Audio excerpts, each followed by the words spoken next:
They called humans noise, a loud, fragile species that talked too much and meant nothing. The princess agreed until the day she chose silence over listening to them. 12 years without a word, 12 years of alien pride. Then one human walked into her cell, and the silence stopped being a choice. Asterisk, they never called it an invasion. In the Dominion's archival language, the arrival of the fleet at Seoul was classified as a containment maneuver, a preventive action reserved for species that were loud, volatile, and statistically destined to become a nuisance if left unsupervised. Earth had earned its designation not through strength or intelligence, but through noise. Human transmissions flooded nearby space with arguments, entertainment, threats, and prayers. A chaotic spectrum the Dominion analysts dismissed as inefficient cognition. The conclusion reached by every strategic council was identical. Humanity was emotionally unstable, politically fractured, and technologically inferior by centuries. Whatever humans believed about themselves was irrelevant. They would never be allowed to leave their star system alive. The fleet arrived without drama. No atmospheric entry, no orbital bombardment. Massive black warships slid into place beyond the moon with mathematical precision, their hulls bending light and shadow until they appeared less like machines and more like absences carved into space. Gravitational anchors deployed in synchronized waves, collapsing hyperspace vectors and severing every known faster-than-light route. In and out of the system, satellites failed. Long-range probes went dark. Civilian craft vanished mid-burn as if erased by an unseen hand. In under 10 minutes, Earth was sealed inside a perfect cage, watched by beings who considered the operation routine. The Dominion expected chaos, and initially they were not disappointed. Financial systems collapsed under uncertainty. Religious leaders proclaimed judgment. Governments accused one another of provocation. Yet something unexpected followed. The noise began to fade. Emergency councils formed that ignored borders entirely. Militaries that had spent decades preparing to fight each other began sharing classified data without hesitation. Scientists who had never cooperated before were flown to the same underground facilities and told, with unsettling honesty, that failure would mean extinction. The Dominion observers noted these changes but dismissed them as instinctive panic responses. The meaningless twitching of prey realizing it had been cornered. Humanity attempted communication, and the attempts were cataloged, translated, and deprioritized. The messages were emotional, fragmented, filled with demands for explanation and declarations of sovereignty. That meant nothing to a civilization that had erased hundreds of worlds. Later transmissions grew more structured, containing mathematical patterns and analytical questions about the nature of the containment field. But those who were dismissed, humans, the admirals agree, were incapable of strategic silence. Their need to speak betrayed weakness among the fleet's observers. Only the princess studied Earth with sustained attention, her expression unreadable as she maintained the vow of silence. She had taken long before the operation began. Time passed. Under blockade, humanity tested weapons against the invisible barrier, enclosing their world, launching missiles, energy weapons, and eventually nuclear detonations that flared harmlessly against Dominion shields.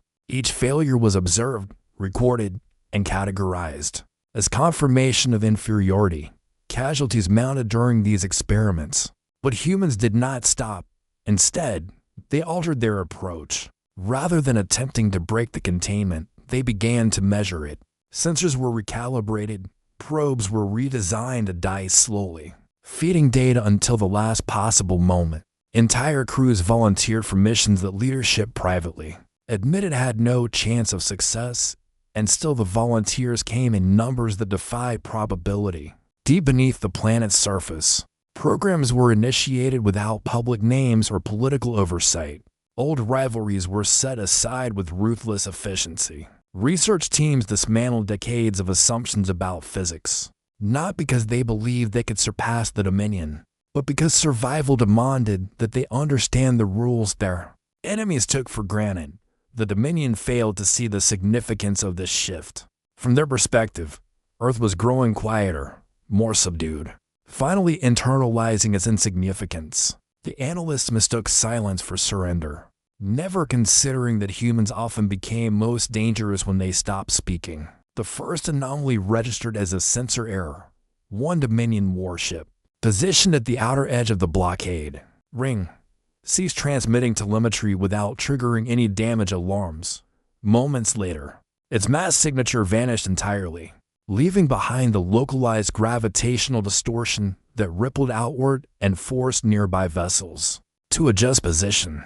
Fleet Command initiated diagnostics, suspecting a containment field fluctuation or exotic particle interference. None of the explanations fit the data. The ship had not exploded. It had not jumped to hyperspace. It had simply ceased to exist. In any measurable form, confusion spread through the command structure. And for the first time since the fleet's arrival, uncertainty replaced confidence. Sensor arrays were retuned. Defensive postures tightened. Dominion doctrine did not account for prey altering the strategic environment itself. In the command chamber, the princess ended 12 years of deliberate silence, her voice cutting through the rising tension as she demanded understanding rather than reassurance. Her single question was not a challenge or an accusation, but a recognition that something fundamental had been overlooked. On Earth, there were no celebrations, no declarations of victory. The disappearance of the ship was treated as a data point, not a triumph. Analysts refined models. Engineers adjusted variables. Military planners prepared contingencies that assumed retaliation on a scale humanity could not survive. The action that had erased the Dominion vessel was not a weapon in the traditional sense, and that realization unsettled even the humans who had authorized its use. They understood, with chilling clarity, that they had not destroyed their enemy by force. They had interfered with assumptions the Dominion had never questioned. The blockade still held. The fleet remained vast and overwhelmingly powerful. Yet the balance had shifted in a way no projection had predicted. The Dominion had come to contain a primitive species, confident in its technological supremacy and strategic doctrine. What it had encountered instead was a civilization that, when stripped of every illusion of safety, responded not with submission, but with adaptation, sacrifice, and a willingness to rewrite the rules of survival regardless of the cost. The realization spread slowly through the fleet, heavy and irreversible. That containment was no longer a one-sided concept, and that humanity was no longer behaving like prey. The Dominion did not retreat, but the geometry of its confidence fractured. Command algorithms recalculated probabilities that had never been meant to move, and the fleet tightened its formation around Seoul with a caution that would have been unthinkable hours earlier. Admirals demanded explanations from their analysts, and analysts produced none that satisfied doctrine. A ship had vanished without energy release, without debris, without transition signatures. The containment field remained intact, yet something inside the cage had learned how to reach beyond it. The official record labeled the incident a non-repeatable anomaly, but the phrase circulated with an unspoken admission: if it had happened once, it could happen again. Orders rippled outward. Sensor platforms were redeployed to create overlapping fields tuned to detect gravitational shear, vacuum polarization, and any deviation from baseline spacetime constants. Escorts were reassigned to perimeter duty, and the fleet's posture shifted from passive blockade to active threat suppression.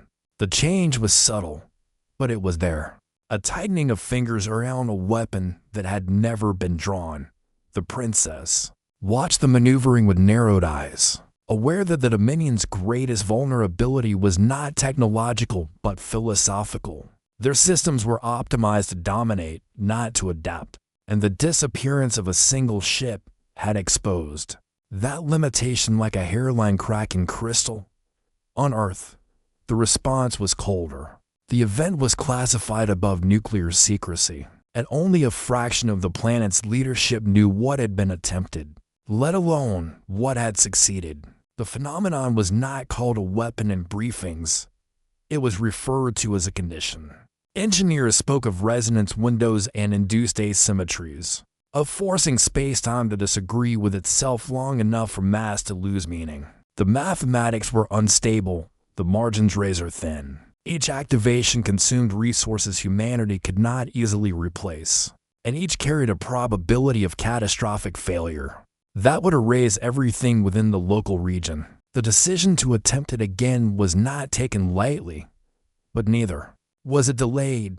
The Dominion detected the second event earlier. A localized distortion bloomed near the orbit of Mars. A brief shimmer, the twisted sensor returns into impossible angles. This time, the targeted vessel did not vanish immediately. Its hull buckled inward as if pressed by an invisible hand, internal compartments collapsing into each other while the ship's reactors screamed into overload. For a fraction of a second, the crew transmitted panic and disbelief. Then the signal cut out and the mass signature folded into nothing. The fleet recoiled, not physically, but psychologically, as centuries of unchallenged superiority met something that did not respect armor, shields, or energy output. Retaliation protocols activated automatically.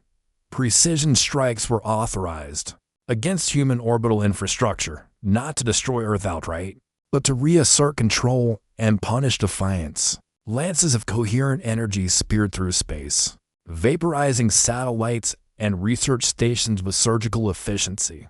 Debris cascaded into the atmosphere and burning arcs visible from the ground. The Dominion considered the exchange balanced. To ships lost, a measurable but acceptable cost, repaid with a reminder of overwhelming force. What they failed to account for was how little of humanity's true effort had ever been visible in orbit. The strikes accelerated Earth's timeline rather than crippling it. Redundant systems came online. Facilities long dismissed as theoretical or politically unviable were activated without debate. Military and civilian research fused into a single command structure that valued results over ideology. The humans had learned, painfully, that the enemy was watching for patterns, so they abandoned them. Activation sites were randomized. Data pathways were deliberately convoluted. No two attempts followed the same parameters, and no single group held the complete picture. It was inefficient by Dominion standards, but it made prediction nearly impossible. Within the fleet, dissent surfaced for the first time. Junior officers questioned why a species incapable of faster-than-light travel was able to erase capital ships. Veterans argued for escalation, for annihilation before the anomaly could spread. Others urged restraint, warning that provoking further experimentation might invite consequences even Dominion science could not contain. The Command Council fractured along these lines, its unity eroding under the pressure of uncertainty. The princess spoke again, her voice calm and precise, urging observation over pride. She argued that humanity was not attacking at random, but testing, learning, and refining, and that every punitive strike only accelerated that process. Her warning went unheeded. A decisive demonstration was authorized. A carrier group advanced toward Earth's atmosphere, shields layered thick enough to ignore anything the planet had previously attempted. The intent was unmistakable, to remind humanity that disappearance tricks did not equal parity. As the carriers crossed a critical threshold, Earth activated the condition again, not at the ships themselves, but in the space between them. The result was not erasure but distortion, a cascading misalignment that threw the formation into chaos as distances elongated and compressed unpredictably. Ships collided, shields flared uselessly, and command cohesion dissolved in seconds.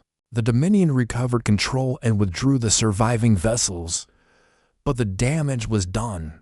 The engagement had revealed a truth no amount of doctrine could obscure. Humanity was not winning through strength, nor even through superior technology. It was winning by refusing to accept the enemy's assumptions, by turning desperation into innovation and sacrifice into leverage. The princess watched the retreat with a tightening in her chest, recognizing the moment for what it was. The Dominion had come to block a world, Instead, it had awakened a species that treated extinction as a problem to be solved, no matter the cost. And that realization spread through the fleet like a silent alarm that could not be shut off. The Dominion fleet pulled back to a wider perimeter, not out of mercy, but because proximity had become dangerous. The closer they came, the more unpredictable the distortions grew, as if the space around Earth itself had become hostile terrain. Command declared a temporary exclusion shell, a hollow sphere of controlled distance where human influence was presumed weaker. It was a strategic compromise disguised as confidence, but every officer knew the truth. For the first time in recorded expansion history, the Dominion could not safely approach a pre-FTL world it intended to subjugate. The idea alone was heresy, and heresy, when left unanswered, had a way of becoming doctrine. Inside the flagship, the alien princess stood before the observation aperture, her four eyes tracking the faint blue point of Earth. She had studied dozens of conquered species, had watched civilizations collapse under the weight of inevitability, and had learned to recognize the moment when resistance broke. This was not that moment. Humanity did not beg, did not threaten, did not posture. They endured, and endurance, when paired with creativity, was far more dangerous than defiance. The princess began to suspect that the humans were not trying to defeat the Dominion in any traditional sense. They were trying to change the rules of engagement until superiority itself became irrelevant. On Earth, the cost of resistance was mounting. The orbital strikes had crippled civilian infrastructure, and entire regions of the planet had gone dark as power grids failed and communications fractured. Casualty reports streamed in, numbers climbing faster than leaders were willing to admit publicly. Yet the response from the population was not panic. It was resolve, grim and collective. Recruitment centers overflowed. Scientists slept on laboratory floors. Manufacturing hubs converted overnight, shifting from consumer goods to components whose names never appeared in public briefings. Humanity had done this before, on smaller scales, against enemies that threatened survival. This time, the enemy was the sky itself.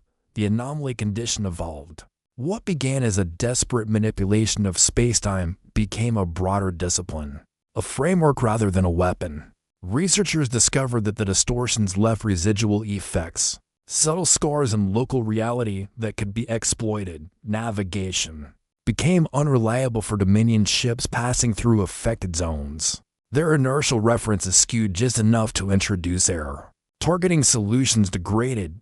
Communication lagged unpredictably. The galaxy's most advanced fleet found itself fighting physics that refused to behave as expected. While humanity learned to map and seed these instabilities like mines invisible to conventional sensors, the Dominion attempted adaptation. New countermeasures were deployed, experimental dampeners designed to stabilize spacetime and suppress anomalies. Before they could propagate, initial trials showed promise, restoring confidence among senior command. A task force was dispatched to test the system, and a controlled advance. Shields reinforced, dampeners active. For several minutes, the fleet moved unimpeded, and reports flowed upward declaring the human threat contained. Then the dampeners failed. Not catastrophically, but subtly.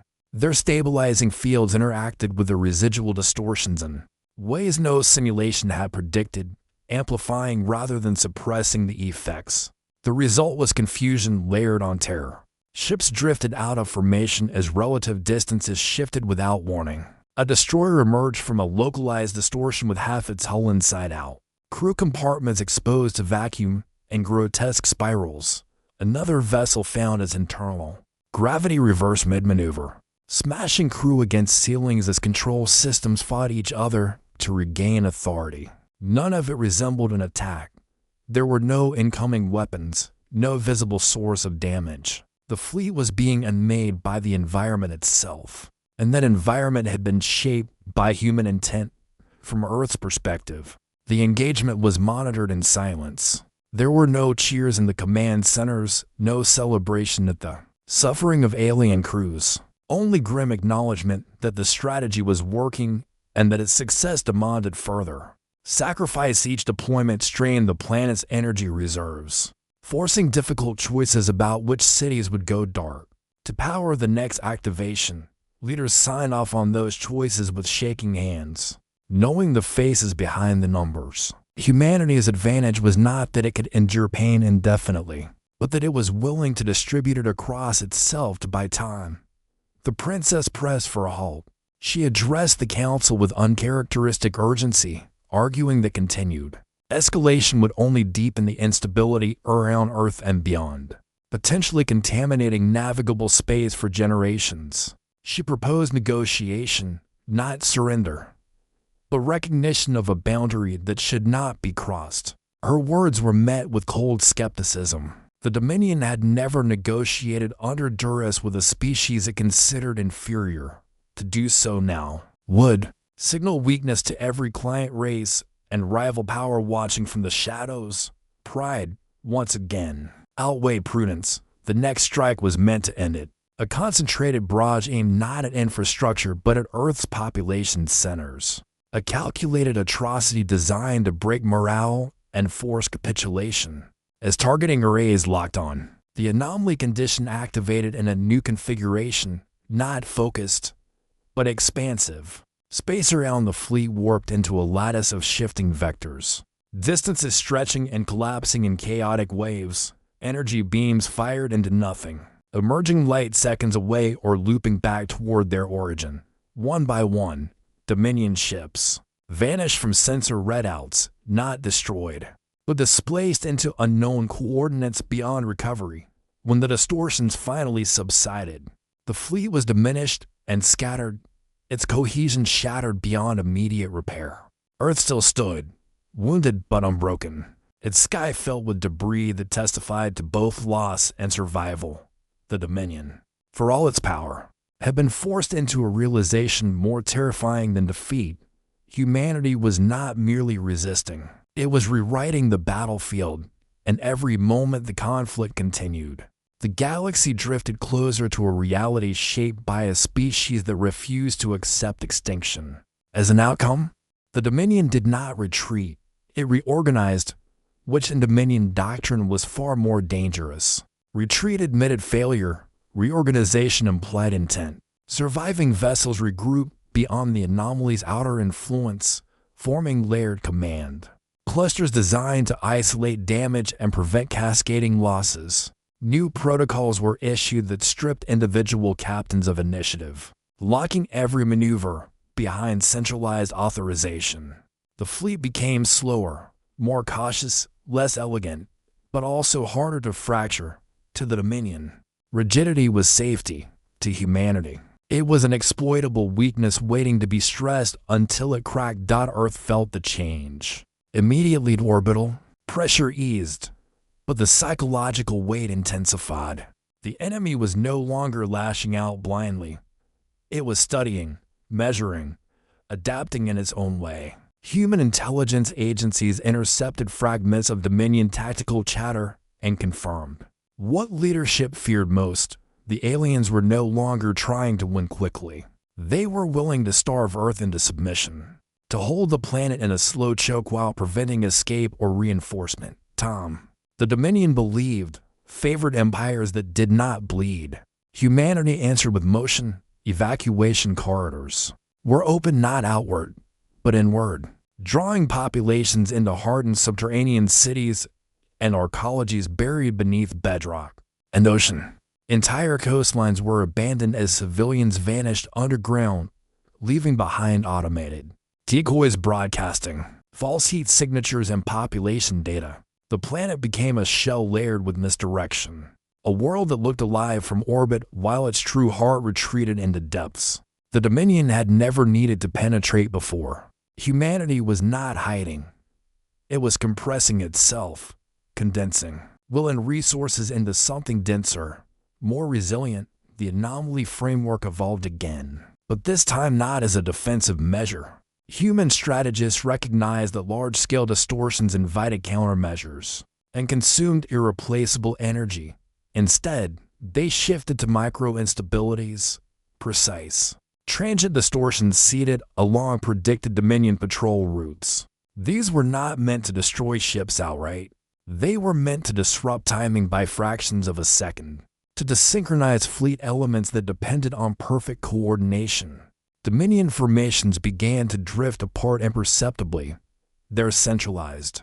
Command struggling to reconcile conflicting sensor data arriving out of sequence. For the first time, human vessels left Earth's gravity well in numbers. They were not impressive by galactic standards, smaller and less polished than Dominion warships. But they moved with a confidence born of intimate familiarity with the distorted space they had created.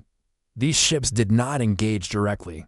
They harassed, feinted, vanished, forcing Dominion captains to react to threats that refused to resolve into clean engagements. Every response pulled ships farther from optimal formations, stretching the rigid command structure thinner with each forced decision.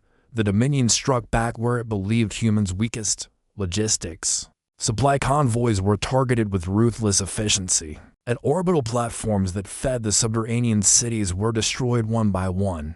On Earth, rationing tightened to levels unseen in modern history. Food production shifted almost entirely.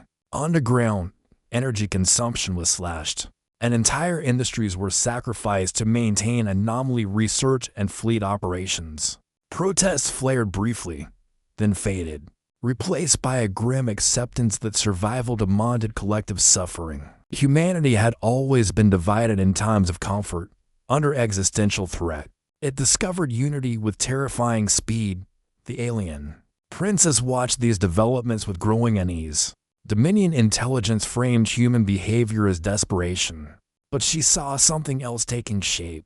A convergence of civilian and military purpose that erased the line between them. Humans were not merely enduring the siege, they were integrating it into their culture, turning scarcity into discipline and loss into resolve. She requested permission to initiate direct communication again, to probe for negotiation pathways before the cost became irreversible. The council denied her, citing the risk of appearing vulnerable. In private, she began to question whether the Dominion's definition of vulnerability was fatally outdated. Then came the first human counterstrike of consequence. A Dominion forward command node, previously considered secure due to its distance from Earth, abruptly lost contact with the fleet. Long-range scans revealed a region of warp space where the node had been. Its structure folded into a dense, inert mass drifting silently. No debris field. No energy signature consistent with weapons fire. Analysis suggested a localized collapse of space-time deliberately induced around a single target, executed with precision that bordered on surgical. Humanity had learned to aim the anomaly not as a storm, but as a blade. Shock rippled through Dominion command. The loss of the node forced a temporary decentralization, granting individual captains limited autonomy until replacements could be established. It was exactly the scenario Dominion doctrine sought to avoid, and humanity exploited it immediately. Human ships surged forward, striking isolated vessels, retreating before reinforcements could arrive, using micro-distortions to mask their withdrawal. Each engagement was brief and costly, but the cumulative effect was undeniable. The Dominion was bleeding, not in spectacular explosions, but in steady attrition that eroded confidence as much as capability.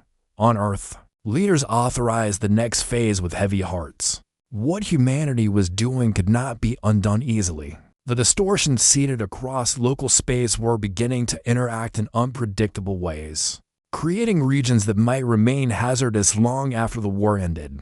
Victory would come with a price paid not only by enemies, but by future generations. Navigating the scars left behind, the decision was unanimous nonetheless. Extinction was worse than legacy damage. Survival justified the rewriting of rules that had governed the galaxy for eons. As the Dominion prepared its largest coordinated push since the conflict began, amassing ships for a decisive advance, humanity prepared something quieter and far more dangerous. They had learned how to make space listen to them. Now they were about to speak back, not with words, but with consequences that would echo far beyond Earth's orbit. The Dominion's decisive push began with ceremony, as all things did for an empire that believed order itself was a weapon. Thousands of ships advanced in mathematically perfect formations, layered shields overlapping, energy reserves synchronized, command signals pulsing through the fleet like a single, unified heartbeat. To Dominion observers, it was a display meant not only to crush Earth's resistance, but to restore shaken morale across their territories. This was how victory was supposed to look: inevitable, discipline, overwhelming. They believed the humans had reached the limits of desperation and that this final advance would break what remained of Earth's defiance. Humanity did not respond with a counterformation. There was no grand fleet rising to meet the advance, no broadcast of threats or speeches to rally the enemy's attention. Earth remained visually quiet, its orbital space sparse, its energy signatures deliberately muted. To the Dominion, it looked like exhaustion. To human command, it was camouflage beneath the planet's surface and scattered across hidden stations. Human operators waited with systems primed that no alien doctrine had ever anticipated, because no empire had ever thought to weaponize the battlefield itself to this extent. As the Dominion fleet crossed an invisible threshold, space began to misbehave, not violently, not dramatically, but subtly, like a rhythm slipping out of time. Shield harmonics drifted just enough to require constant recalibration.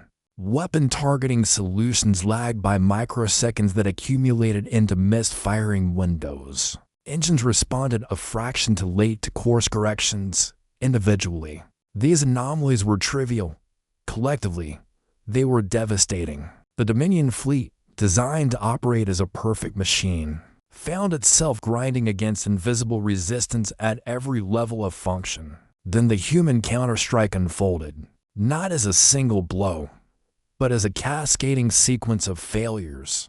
Microanomalies seeded weeks earlier activated in precise patterns, collapsing and expanding in choreographed waves. That forced Dominion ships to constantly adjust orientation and power distribution. Central Command struggled to maintain coherence as data streams contradicted one another, sensor ghosts blooming and vanishing faster than analysts could reconcile them.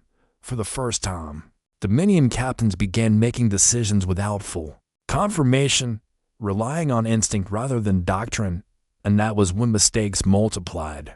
Human vessels emerged from distorted pockets of space like predators slipping between shadows. They targeted specific subsystems with ruthless efficiency, not hulls, but communications arrays, power relays, and sensor spines. A Dominion cruiser lost its command uplink and drifted helplessly, its weapons silent as human strike craft carved through exposed components before vanishing again. Another ship attempted to pursue and found its engines locked in a feedback loop, energy bleeding into nothing as spacetime twisted around its drive core. There were no heroic last stands, no dramatic explosions to inspire awe. There was only confusion, isolation, and sudden, irreversible loss. On Earth, the strain became unbearable. Anomaly generators ran at thresholds that risked catastrophic failure, their operators pushing systems beyond safety margins while knowing there would be no second chances. Entire regions were blacked out to divert power to the battlefield. Underground cities shook as tectonic stresses rippled through bedrock, a reminder that bending space came with consequences, felt by the planet itself. Casualty reports arrived, not only from orbit, but from within Earth's crust, where engineers and technicians paid with their lives to keep the distortion stable. Humanity's unity was no longer abstract. It was measured in sacrifices made far from any battlefield glory. The alien princess observed the unfolding disaster with growing horror. Dominion command channels, once orderly and confident, were now saturated with fragmented reports and escalating demands for clarification that never came. She watched captains request permission to retreat and be denied by a council paralyzed by its own doctrine. To withdraw now would admit that the humans had seized control of the engagement, and the Dominion could not accept the truth. In that moment, She understood that the greatest weakness of her people was not technological arrogance, but philosophical rigidity. They could not imagine losing control without losing identity. Humanity exploited the paralysis with merciless precision. A coordinated surge of localized collapses severed the Dominion's advance into isolated clusters, each forced to fight an enemy that refused to remain visible. The battlefield fragmented into pockets of chaos where human ships dictated engagement, ranges and timing, striking only when advantage was absolute. Dominion losses mounted not in dramatic spikes, but in a relentless attrition that eroded the fleet's structural integrity. Every destroyed ship reduced the redundancy that had once made the Armada unstoppable. As the push stalled and then began to falter, Dominion Command issued a final order: concentrate fire on Earth itself, regardless of collateral damage. If the planet could be broken, the distortions would collapse with it. The first volley struck orbital defenses, tearing through decoy layers and slamming into automated platforms. That detonated on contact. Humanity responded by activating planetary scale countermeasures that bent incoming fire into harmless arcs of dissipating energy, a desperate gambit that strained generators to their limits. The planet groaned under the effort, but it held.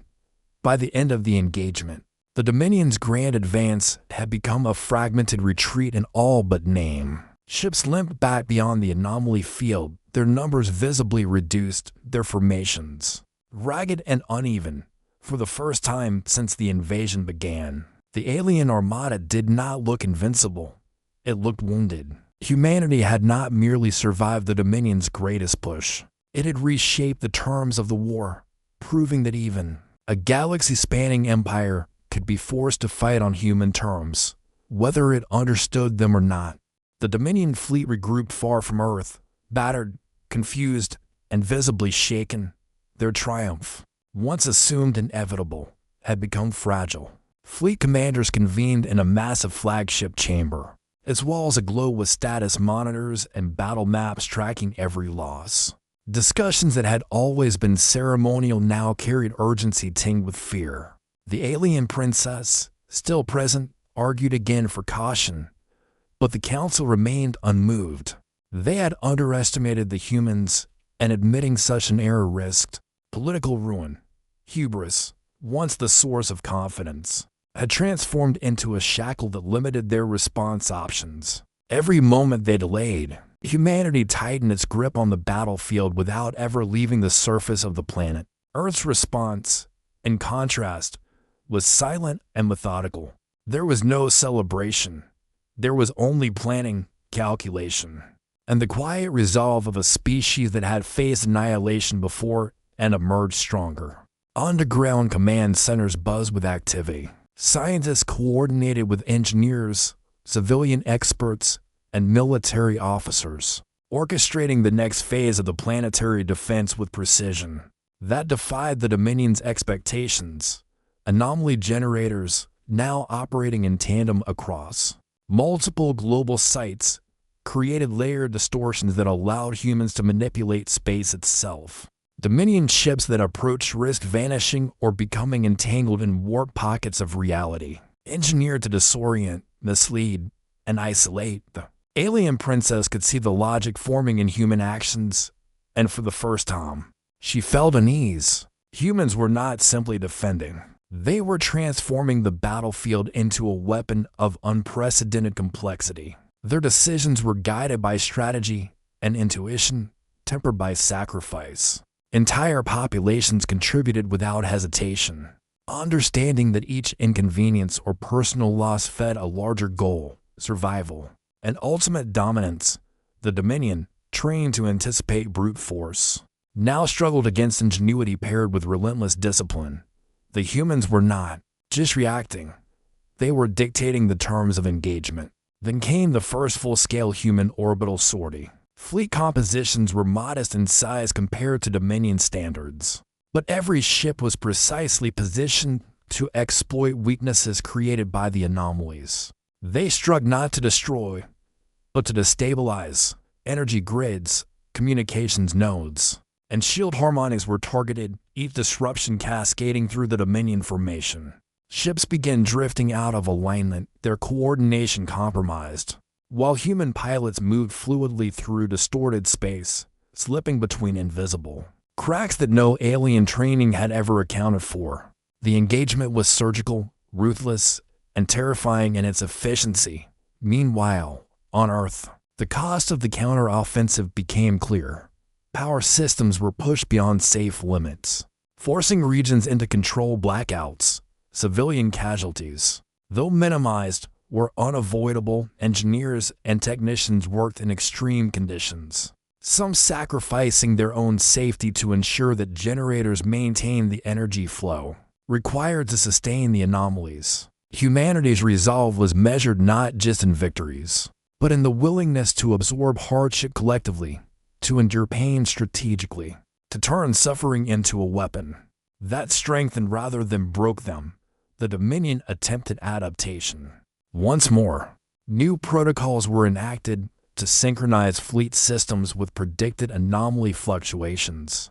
They reinforced ship cores, recalibrated sensors, and introduced fail-safes meant to restore cohesion and distorted space. Yet every adjustment was anticipated by human strategists. The planet's distortion grid was no longer static.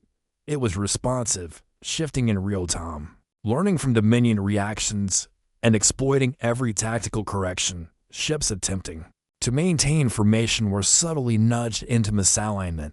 Weapons fired prematurely or too late.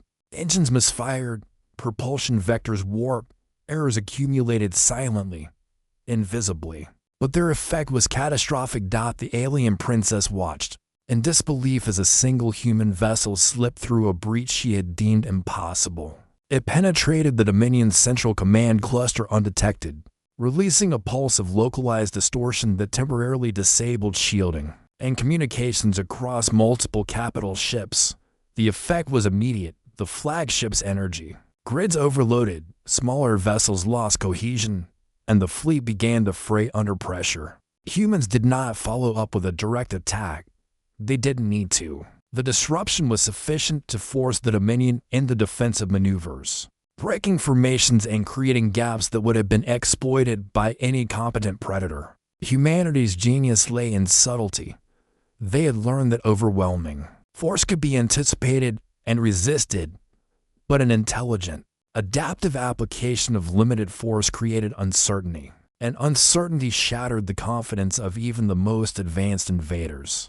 Every Dominion ship now operated with heightened tension, aware that a second, third, or fourth minor anomaly could undo months of meticulous planning. The Empire had underestimated a species it assumed inferior. Now it was forced to confront an uncomfortable reality.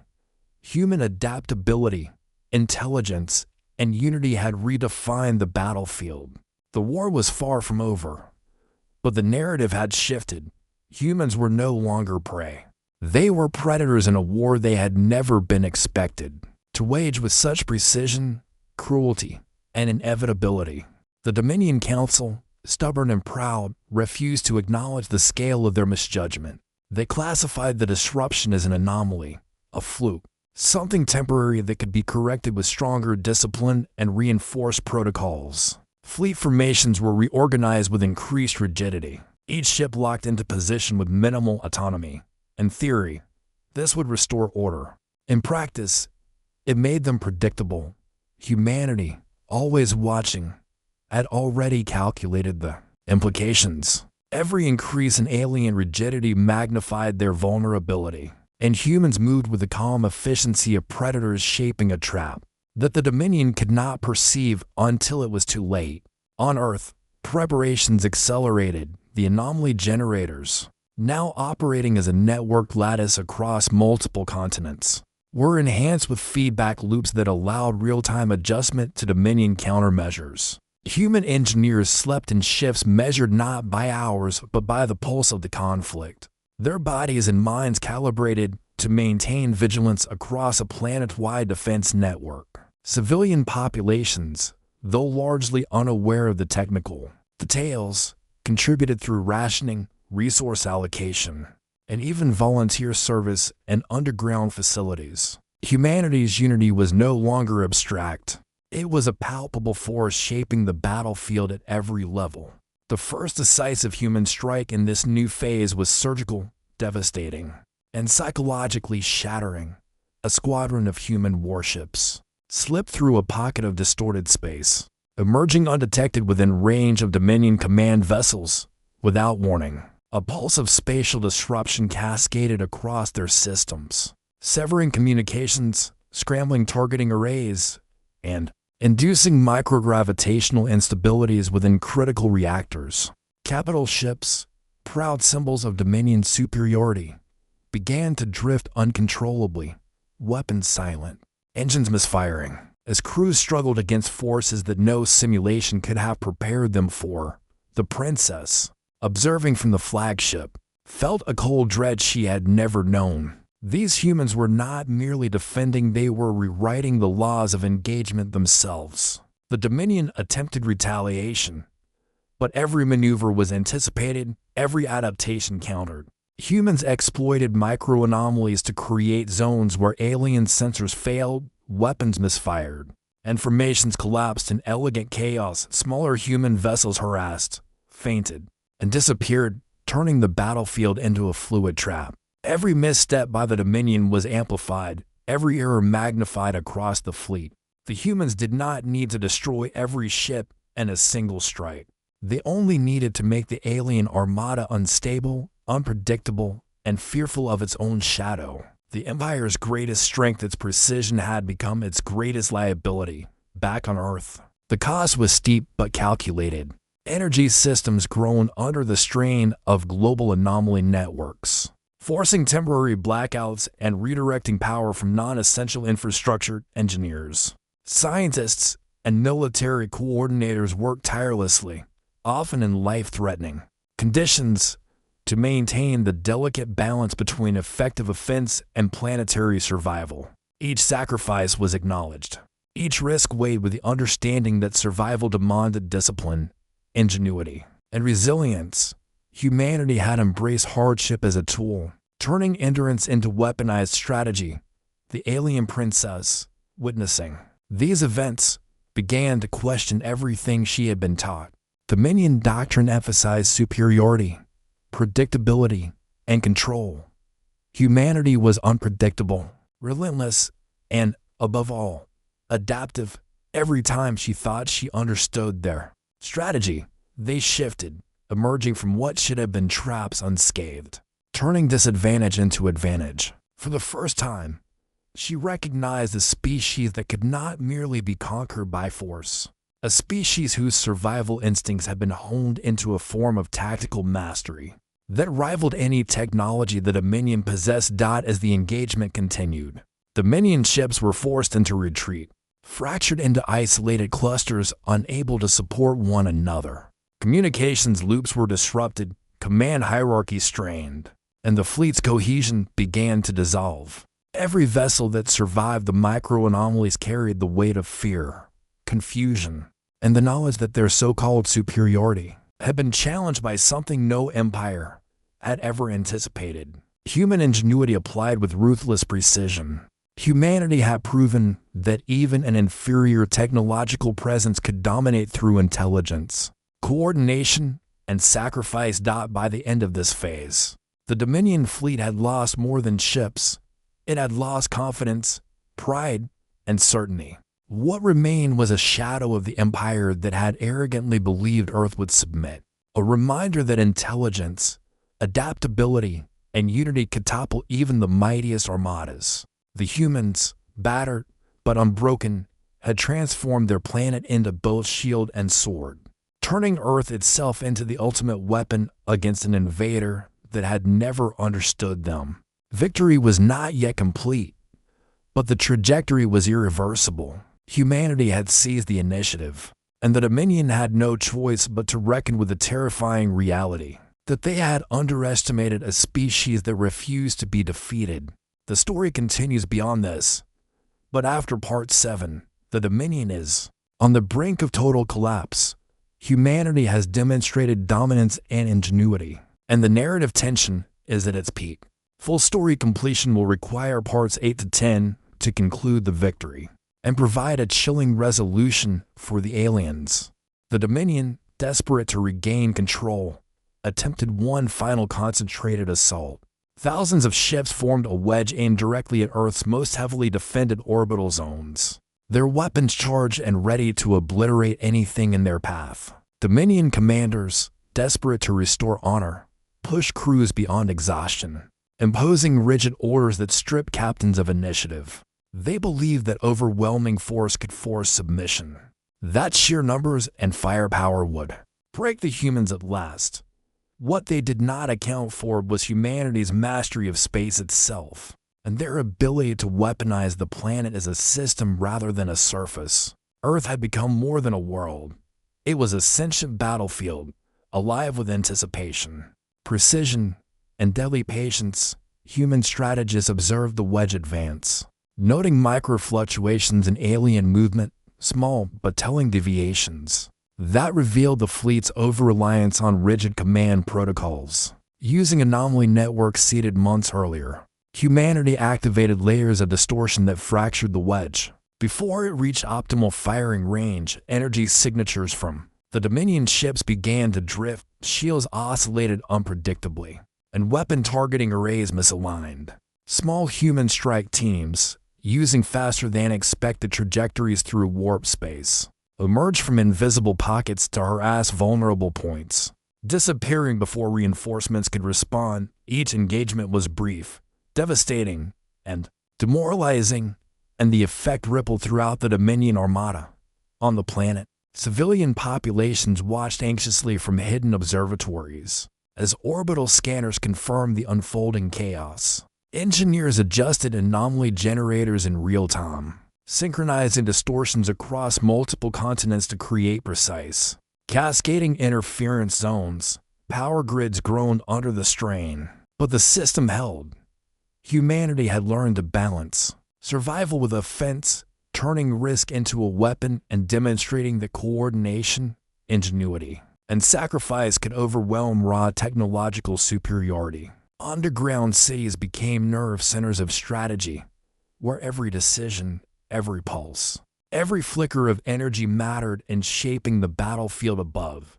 The alien princess, now fully aware of the scale of human capability, pleaded for a ceasefire, for recognition that continuing the assault would invite catastrophe for both sides. She described what she had observed, a species that could anticipate, adapt, and exploit weaknesses in ways no technology alone could counter. Dominion leaders dismissed her warnings, confident that fear and destruction could restore obedience. But the princess had seen something the council could not. Humans had evolved not for dominance, but for survival.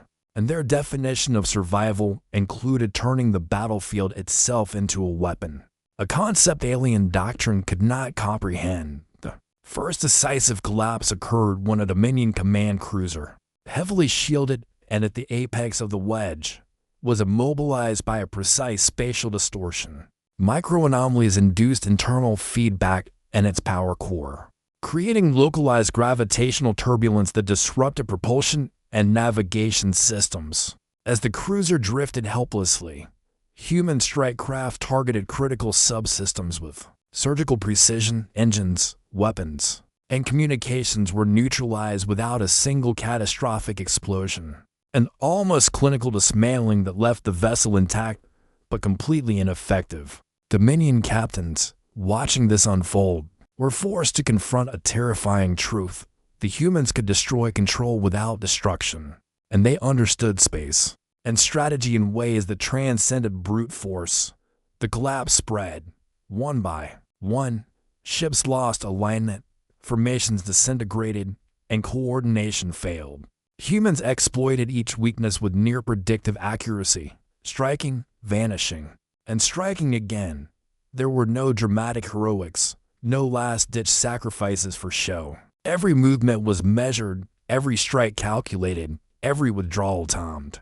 To maximize disruption, the Dominion, once the pinnacle of interstellar military order, descended into chaos under the relentless logic of human strategy. Confidence shattered faster than the fleet's defensive perimeter.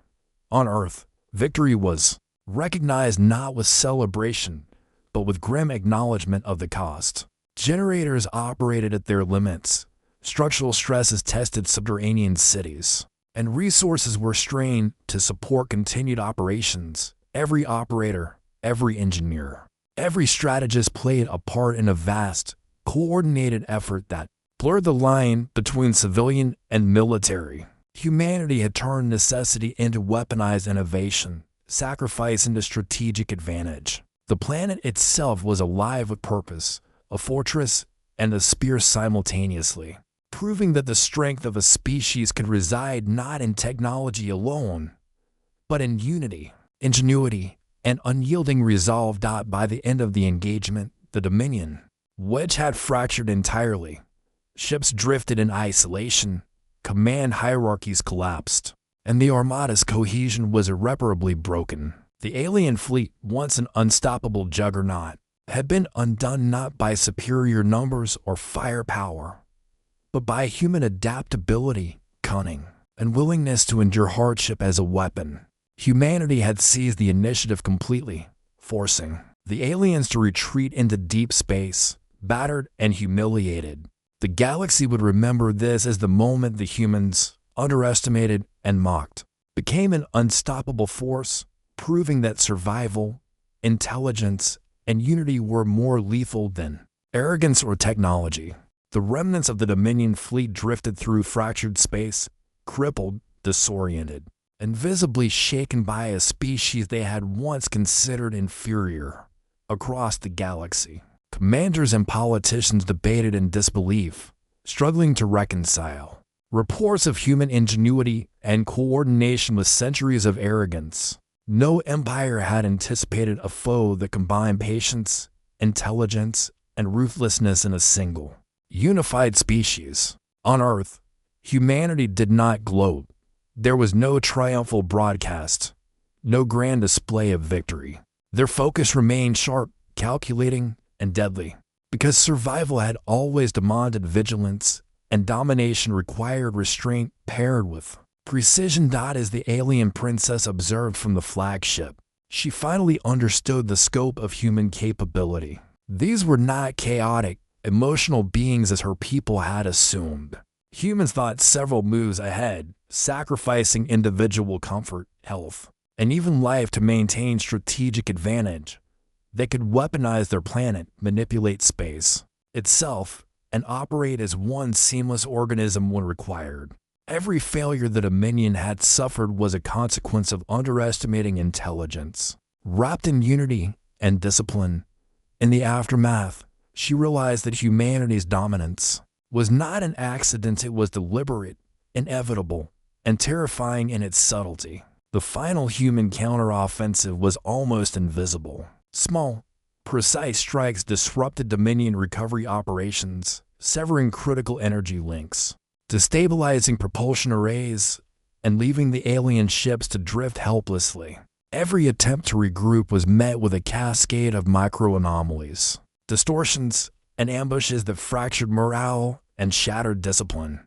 Entire squadrons of the Dominion drifted silently through space, unable to communicate, isolated from one another, and aware that every attempt to retaliate would be anticipated and neutralized. By the time they realized their situation, Earth's systems had already dictated every outcome. Humanity had shaped the battlefield itself, leaving the aliens no agency, no advantage, no chance. On the planet, humans monitored every interaction, every movement of the alien fleet, using the same networks that had sustained orbital anomalies and strikes. Engineers and strategists worked tirelessly, coordinating with precision that made the operation look effortless. They did not celebrate. There was no need.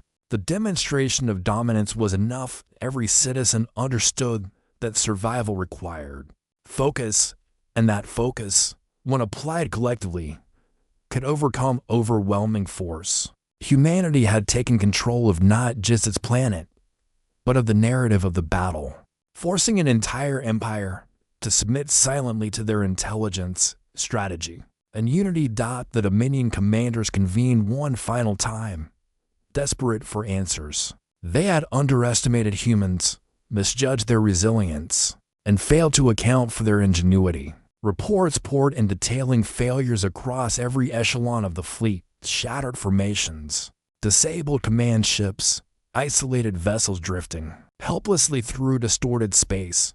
The Empire's arrogance had been its downfall. The princess, who had grown to understand humanity's capabilities, warned the Council of the consequences. If they continued aggression, annihilation was inevitable. Her warnings fell on ears that could not comprehend the depth of human capability. But it no longer mattered. Humanity had already dictated the terms of engagement and the terms of survival. As the Dominion withdrew entirely, Earth remained calm, undamaged, and fully prepared for any future threat. The planet itself seemed to breathe, a living testament to human strategy, sacrifice, and determination. The galaxy had witnessed a species mocked for its fragility, underestimated for its technology, and dismissed for its perceived simplicity. Yet humanity had triumphed not through raw power alone, but through intellect, adaptability, and unity. Every battle, every risk, every sacrifice had coalesced into a lesson that would resonate across light years. Humans were not to be ignored, mocked, or challenged lightly. In the quiet aftermath, the alien princess reflected on what she had witnessed. Her people, arrogant and unyielding, had learned a lesson in fear, respect, and inevitability. Humans were a force of nature, capable of turning limitation into advantage, chaos into strategy, and vulnerability into weaponized dominance. And as Earth orbited its star, silent, unshaken, and whole, the galaxy understood for the first time what it truly meant to face humanity, calculated, relentless, and unstoppable. For the first time, the Dominion and any who might follow realized that underestimating humans was the most dangerous mistake in the galaxy. Humanity had not simply survived. Humanity had conquered the battlefield of minds, space, and strategy without firing a shot that could be seen from light years away. Their dominance was complete, their lesson unforgettable, and their warning clear. Any future aggression would meet the same inevitability. Humanity had risen not by brute force alone, but by thinking, uniting, and mastering everything their enemies could not. The story ended with Earth victorious, silent yet unyielding, and the galaxy forever changed by the species it had once mocked.